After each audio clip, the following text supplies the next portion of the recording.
Fruits ತಿನ್ನೋದು weight ಲಾಸ್ಗೆ help ಆಗುತ್ತಾ? ಎಸ್, ಕರೆಕ್ಟ್ ಫ್ರೂಟ್ ಕರೆಕ್ಟ್ ಟೈಮಲ್ಲಿ ತಿಂದರೆ. Fruits are rich in fibre. Hunger control ಆಗುತ್ತೆ, ಡೈಜೆಷನ್ ಇಂಪ್ರೂವ್ ಆಗುತ್ತೆ, ಕ್ಯಾಲೋರಿ ಇಂಟೇಕ್ ನ್ಯಾಚುರಲ್ ಆಗಿ ಕಡಿಮೆ ಆಗುತ್ತೆ. Fruits that help for weight loss. Number 1, apple, rich in fibre. Long time ಸ್ಟೊಮಕಲ್ಲಿ ಫುಲ್ ಅಂತ ಫೀಲ್ ಆಗುತ್ತೆ. ಮಿಡ್ ಮಾರ್ನಿಂಗ್ ಸ್ನ್ಯಾಕ್ಗೆ best. Number 2, watermelon. Water content high ಇರೋದ್ರಿಂದ ಹೈಡ್ರೇಷನ್ ಕೊಡುತ್ತೆ, ಕ್ರೇವಿಂಗ್ಸ್ ರೆಡ್ಯೂಸ್ ಮಾಡುತ್ತೆ. ನಂಬರ್ 3, ಪಿಯರ್ ಡೈಜೆಷನ್ ಇಂಪ್ರೂವ್ ಮಾಡುತ್ತೆ, bloating reduce ಆಗುತ್ತೆ. Number 4, berries. Berries are rich in antioxidants, low sugar, high in fibre, so calorie intake ಕಡಿಮೆ ಆಗುತ್ತೆ. Number 5, papaya. It improves digestion and reduces constipation.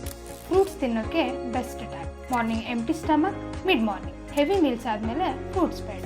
Fruit ಹೇಗೆ ತಿನ್ನಬೇಕು? Whole fruit ತಿನ್ನೋದು best. Juice ಫಾರ್ಮಲ್ಲಿ avoid ಮಾಡಿ. Portion control is important. Fruits are healthy, but weight ಲಾಸ್ಗೆ right fruit, right time, right quantity very important. ನಿಮಗೆ customised food diet ಬೇಕು ಅಂದರೆ visit colours R comment fruits. ನಾವು ನಿಮಗೆ ಗೈಡ್ ಮಾಡ್ತೀವಿ.